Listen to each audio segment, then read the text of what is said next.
Welcome students, I am Mrs. Deena Singh back with the next video based on divisibility rule, HCF and LCM. Now in exercise 6.5 the first question says find the HCF and LCM, that is highest common factor and least common multiple, and verify their relationship. Okay? Now see 12 and 20. Here first you will find the multiple of 12. This is the LCM. First you will find LCM, then we will find HCF, children. LCM we will find by multiple method because I have taught you multiple method in the previous exercise.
false.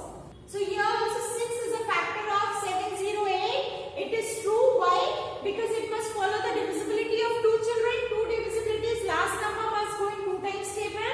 So 8 comes in 2. Then follow the divisibility of 3. What is the rule of 3? You have to add all the numbers. 7 plus 0 plus 8. So you will get the answer 15, and 15 goes in 3 times table. So it is true in that case. 4 is a factor of 48. If you divide 48 by 4, it goes completely. So it is true. And 9 is a factor of this number. Why it is true? Because if you add 4 plus 4 plus 6 plus 4, the total becomes 18. And it goes in 9 times table. So it is true in such case also. Recap. In this we have seen highest common factor today. We have seen least common multiple, that is LCM. We have seen divisibility rule of 2, 3, 5, 6, 9 and 10. And then we have seen verification. When we multiply LCM and HCF, it is equal to the product of the number.